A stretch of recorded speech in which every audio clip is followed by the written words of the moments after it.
So the Villainess Taming the Final Boss, it's such a special anime, but the biggest detriment to it is just that nobody is talking about it. So if you're here, you clicked on the video, maybe for the first time or the fourth time, whatever it is, share this anime with your friends. Put it on Twitter, share it out, share some scenes, share some quotes on Twitter, tell people to watch it. In your friend groups, Discords, whatever, if anybody's asking or inquiring about anime, especially this season, if you happen to be talking about My Hero or Bleach or Chainsaw Man, also say, hey, these anime are fantastic, but you should also watch this Taming the Final Boss anime. It's really, really good. Because I think that's the biggest detriment is I just hear silence. I don't see anybody covering or talking about this anime. So shout it to the rooftop because this anime is special and it's so good. And it's even been awesome. Like after I watch it, like typically right now we're talking like 6 or 7 in the morning, and even later on during the weekends, I've been watching this anime. This one and Bibliophile Princess, I think, are special anime. I've been watching it with my wife, and we've been sharing, laughing and everything. Even though I've already watched the episode, I rewatch it again with her, and it's just been a very special experience. And I really, really, really love this anime. So what I'll do is I'll kind of just start from the beginning and we'll work all the way down to the engagement. Yes, the engagement. So the first part of it, the episode I really want to start out talking about is just all about Keith. So the episode immediately opens up with Beelzebub, kind of helping out Aileen, and they head to Keith's room, and she immediately sitting there in a chair. She's like, "Good morning, Sleepy." And Beelzebub puts a knife to this dude's throat, and she was like, "You've been doing some stuff behind his cloud back, haven't you?" And he's like, and immediately I was like, "Yeah, you get him, Aileen, you get him." And I was like, yeah, it was a hype moment. And everything that kind of like ends up coming to fruition comes to fruition. So we find out that basically Keith at a very young age, when initially selling himself or, deeming himself, one of CLAUDE's aides, at some point he got caught up in a land dispute to where he was trying to get some land for CLAUDE, and he got like a forged signature and stuff. And anyways, some old dude ended up taking advantage of a child, and he was like, "Okay, I'm gonna allow you to have this if you do this," which is selling him demons, because apparently demons fetch a pretty price on like a black market essentially. So he got caught up. So what Aileen ended up doing was a few things. She ended up buying the land, or her dad ended up buying the land for her that Keith was supposed to have gotten from this dude that he basically got double crossed with. So she immediately has that first step. The next thing is she says, "Okay, I'm gonna kind of take your, I'm gonna take you under my reign. You're gonna become one of my underlings. I'm gonna help you get out of this situation if you truly care for CLAUDE, and I'm gonna help you, but you have to reciprocate that back to me." She basically makes this whole exchange very easy. It seems that the anime didn't cover it explicitly, but it seems like she kind of gave CLAUDE a heads up about what was happening. One of the story beats that happens during the game was, that Cedric and Lilia go and tell CLAUDE, like, "Hey, Keith has been doing this behind your back."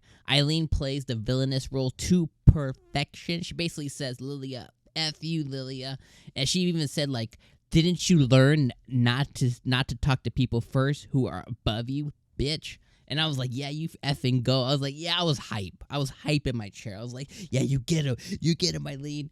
I was like, I hate Lilia so much. I hate Cedric's stupid face. So I loved all of that. So, you had all this stuff that comes out, and she's basically like, "Yo, don't worry about it. Worry about becoming the Empress. How about you go worry about that and let us handle this, okay?" So she basically like says, "Peace out." And then the next part of the story kicks in. But before I move on to that, all of that happened, I absolutely loved it. I love their take on it. I love the way they're depicting the story.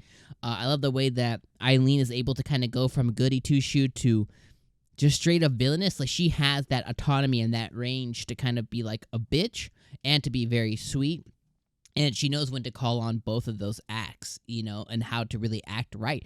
That's why she will end up making a awesome queen and an awesome empress, is because she is able to think logically, and she's able to be vindictive and spiteful and revengeful, and at the same time be smart and methodical and strategic and lovely and very professional and kind and stuff. So I love her range a lot.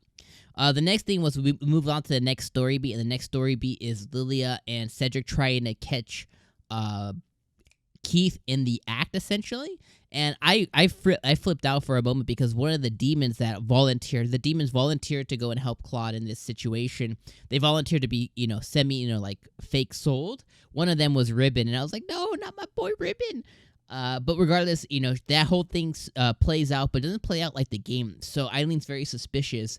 What ends up happening is because of the things that she's done to change the story is they end up, doing it a different way, and they end up catching Aileen, and Cedric's psychopathy comes out again, and he yeets Aileen, and Lily is a part of this too. So he's basically going to do some extracurriculars to Aileen as he captures her, and instead of Keith or somebody else being the trigger for Claude, instead of somebody else being the trigger for Claude to turn into the Demon Lord, it's Aileen being stolen by Cedric and him attempting to do certain acts to her that sends Claude over to dragon mode.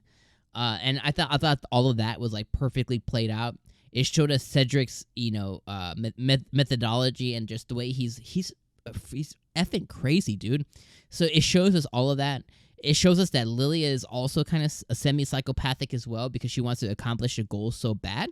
Now she can definitely, we'll get there, but she can definitely be at Cedric's side now, no problem. But we have all that happened, right? Then we see, Claude finally turns into a demon. We see that, this was Cedric's plan. This was Lilia's plan, is to get him triggered to do this so that she could kill him. Which is effed up that Cedric wants to kill his brother at all. Like, a little piece of shit, So that all happens, and what Aileen ended up doing is she gets stabbed up with the sword. She steals it from her because she also has the blood of a sword, holy sword maiden. So she steals this sword from her, and then, she did the most badass thing I've ever seen. She whispered, she said, "Bitch, I'm the main character, not you." And I was like, God!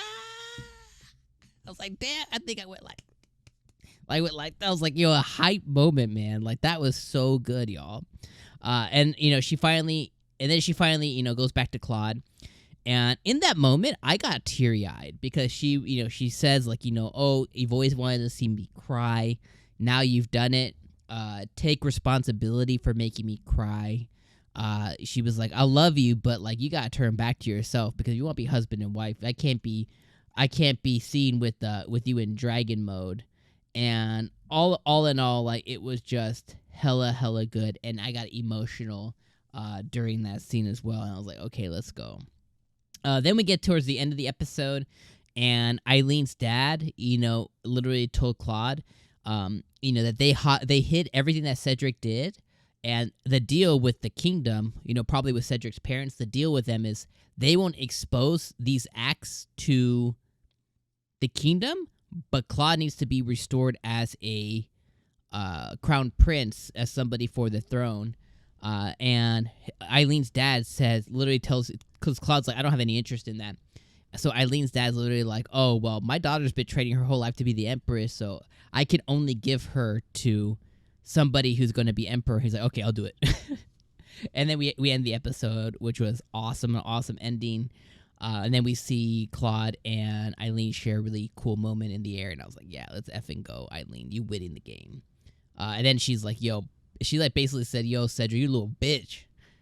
And I thought that was awesome as well. And then the end of the episode, I don't know if I really like it yet. We'll have to see what happens. There's some other young boy, maybe young girl, but young boy who comes into play. He's like, "Oh, Aileen, I'm here for you. Your game's not over yet," or something. So I don't know what that is all about. I was kind of like, I didn't want another, I'll be honest, selfishly, I didn't want another twist from here on. I kind of just wanted to see them go for him to be king. So I just want to see what was next in the story after the game. But it seems that they kind of still want to push the game high stakes narrative. So we'll see what comes next. But I kind of want to selfishly just kind of turn into a really cool love story. But we might not get that, which is completely okay. But hype anime. So good. I would say this is a high, really high 8, if not 9 out of 10. Really, really good anime. Like, it's just so good. Ribbon and Almond and Claude and Keith and Beelzebub and, all these characters, these surrounding characters are so good around Aileen. And then, obviously, Claude and Eileen's love is just fantastic. So, Let me know what you guys thought of this episode. I loved it. I got emotional. I laughed. I thought it was fantastic. So let me know what you guys thought. Another great week, and I'll see you guys next Saturday. Have a good weekend, my friends. Peace out.